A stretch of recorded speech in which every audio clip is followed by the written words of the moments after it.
going to talk a little softly. We're in a BDC, we're in an office space, there's other people working, but I wanted to go over the key track and accessing it, pulling keys and whatnot. After you're logged in specifically for this key track, you've got your option to return keys, your option to get keys. When you already have the keys and you're ready to turn them in, you just hit return keys. But for this instance, we're going to get keys. And right now we're utilizing a printed list, but ideally you're going off of your digital report. So again, what we talked about when we were walking the lot, this is for stock numbers, but their stock numbers match their VIN numbers. So we could easily enter in, let's just say, the last 5 of the stock, and it brings up the vehicle. In this case, the vehicle is unavailable, and so you just keep moving on, and you can work your way down the list. Again, if you want to use the first 8 of the VIN, at least use the last 5 or 6. So 631, 478. Again, this was unavailable. A few of these are going to be unavailable because we can't get them because they're either in service, they're getting detailed. Let's see, 104961. Okay, so we did find one that is available. It will automatically select it, and again, you just keep typing in the stock numbers. It'll show you how many stock numbers you actually typed in and the keys that you were actually been able to select. Again, the availability will have a circle. You can't get it selected. You've got it. Once you have selected all your keys, again, it could be a list of 10, 15, 20. You would then hit get keys. Let them know the reason. And bam. This key track gives you the exact designation of where the key is. Like I said, you open the drawer. This is what the inside of a key track looks like. There are a few different options on key tracks. This one uses an actual plastic key that inserts. These keys light up every time you take one out. The next one will then light up. It'll even pop the drawer open for you. You pull the key, light goes off. There's a couple ways to log into these key tracks. One, you get your thumbprint. The other is you physically enter in username and password. I like to enter in the username and password just in case your thumbprint doesn't work. But again, it's a preference of the dealership. But always get a username and password as well as the thumbprint. All right, we are going to show you how to return keys. We only have one for the sake of this video on this key track. You'd be logged in. Now you're on your home screen. Just click return. Choose whichever drawer. Some are located used, some are located new. In this case, none of them are located, but try to find one with more open spots. Click that. It'll open. And in the key track, it designates how you would enter the key in. So as you can see, it spits out. Enter the key in there. Lets you know. Close it. Make sure the drawer is closed. So when you're entering a key into this drawer, make sure it fits in and it's snug. And the screen will also alert you that it is in there and it is registering it. If it's not going to register it, it might actually kick back and open, or at least it'll let you know. And while you're pulling keys, if you accidentally get a key that you do not need, let's just say for an example, I'm going to remove this one, it will alert you unrequested access, and it will let you know you did get the wrong key. Just kind of make sure you put it right back in, make sure that alert goes off, and continue with the keys you need to pull. Again, make sure the drawer shuts snug. You can always test it. Once you pull the key, it automatically logs you out. Some other key tracks might not log you out. Just make sure before you leave the key track, you log yourself out. The importance of logging out is so no one else uses your username. To say if someone's behind you waiting, you don't want them to use your username. Good call.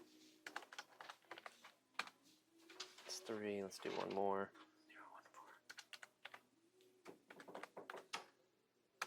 Nice. As you can see, we've got 4 loaded in the queue. Go ahead and get keys. Checkout reason, it only gives you 1. Choose other.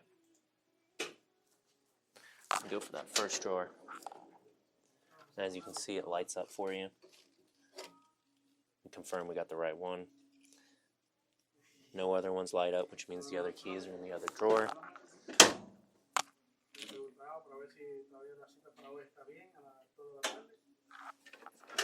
Alright. This makes it easier for you when you're locating keys. It lights it up for you. And the next one, it'll just continue to light up until you pull all your keys. It'll confirm whether or not you pulled the correct ones.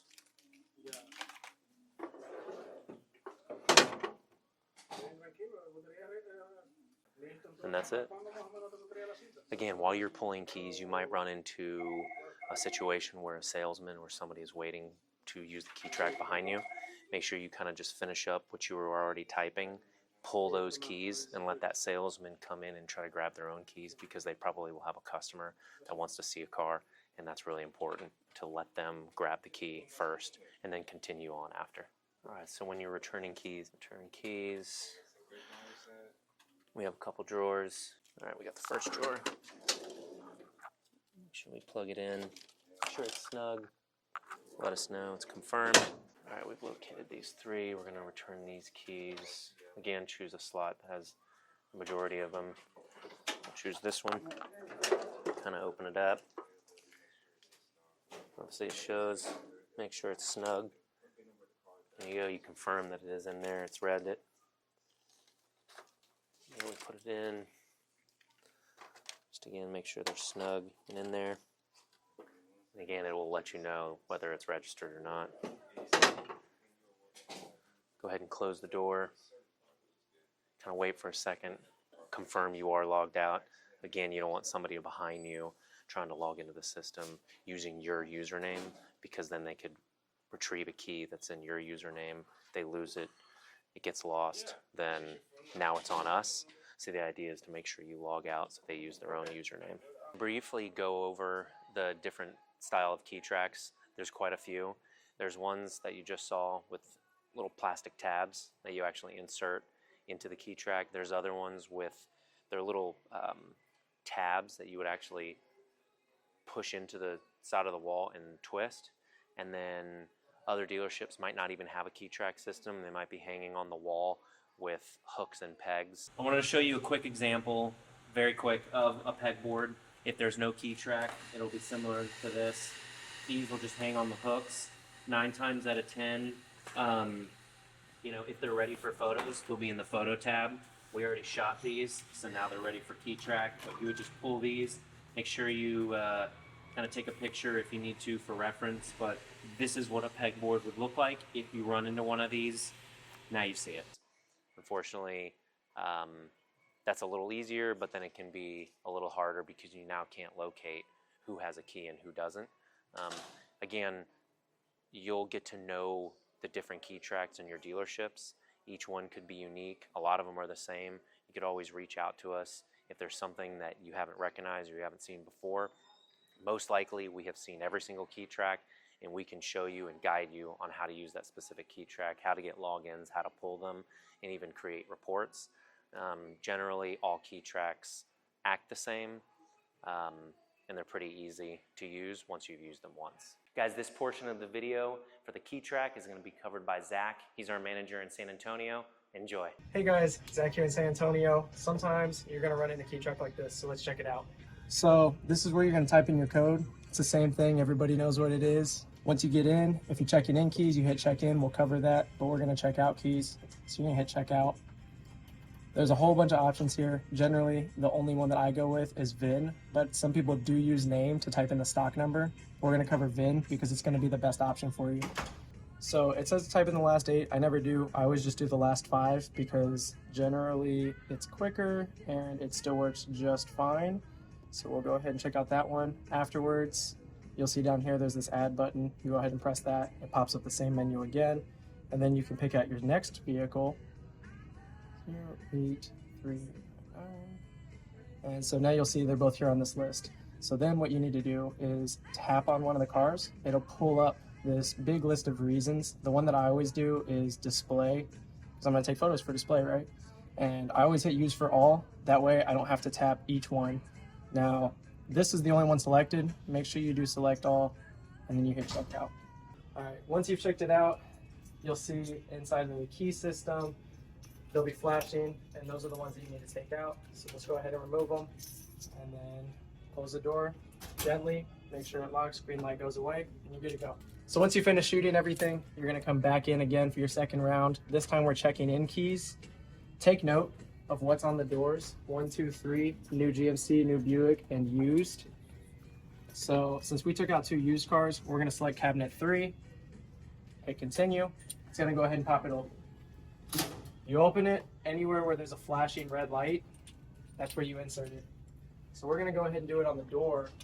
And so you just push them in sideways and then twist. And once the light turns off, that's how you know that it's been logged into the system. If the light doesn't turn off, you need to take it out and try a different peg.